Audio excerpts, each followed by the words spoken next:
আপনাদেরকে স্বাগত জানাচ্ছি। আমি কৃষিবিদ মোহাম্মদ লুৎফর রহমান। স্বাগত জানাচ্ছি আজকে লুৎফর কৃষি গল্প থেকে।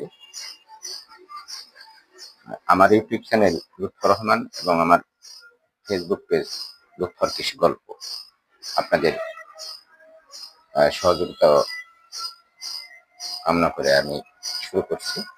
নদীমাতৃক বাংলাদেশের জন্ম হয়েছিল হিমালয়ের অসংখ্য নদীর প্রবাহ থেকে। একসময় নদীকে লক্ষ্য করে গড়ে উঠেছিল অসংখ্য বন্দর, নগর, এমনকি সাহিত্যে ছিল নদীর পাড়ের মানুষের জীবন নিয়ে কবিতা, গান, নাটক রচিত হতো। ঐতিহাসিক সব নাম হারিয়ে যেন এক নামে উপনীত হয়েছে মরা নদী। এমন একটি নদীর নাম আজ আলোচনা এখানে, সেটি হলো তুরাগ নদী। তার বর্তমান অবস্থা কি অবস্থায় আছে এ নদী নিয়ে কিছুক্ষণ আপনাদের সাথে কথা বলবো। নদীটি দখল ভরাটে আর বালু উত্তোলনে দূষণে নিখোঁজ হতে চলেছে।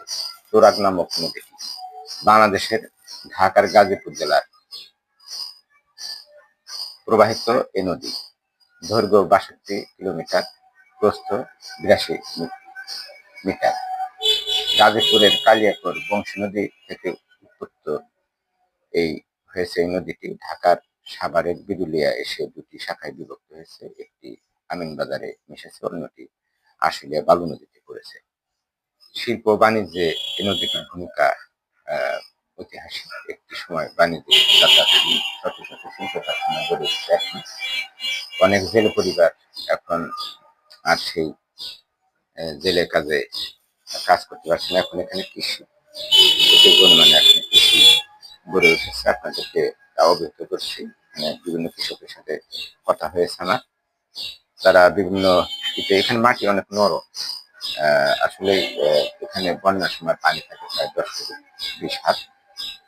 সেই নদী এখন মরা নদীতে রূপ নিয়েছে। আমরা অনেক সময় শুনেছি মরা নদীর বাঁকে মরমে আব্বাস উদ্দিনের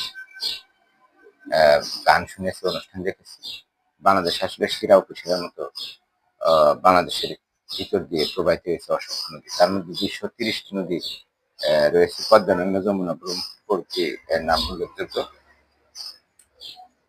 বর্ষা এগুলো বন্যায় বর্ষার সূচনা করে, এতে উজান থেকে নেমে আসা পানি দ্বারা নদীগুলো কানায় কানায় পরিপূর্ণ হয়।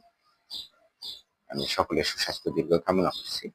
আমার এই চ্যানেল দেখার জন্য সকলকে আহ্বান জানাচ্ছি। সবাই ভালো থাকবেন। আসসালামু আলাইকুম।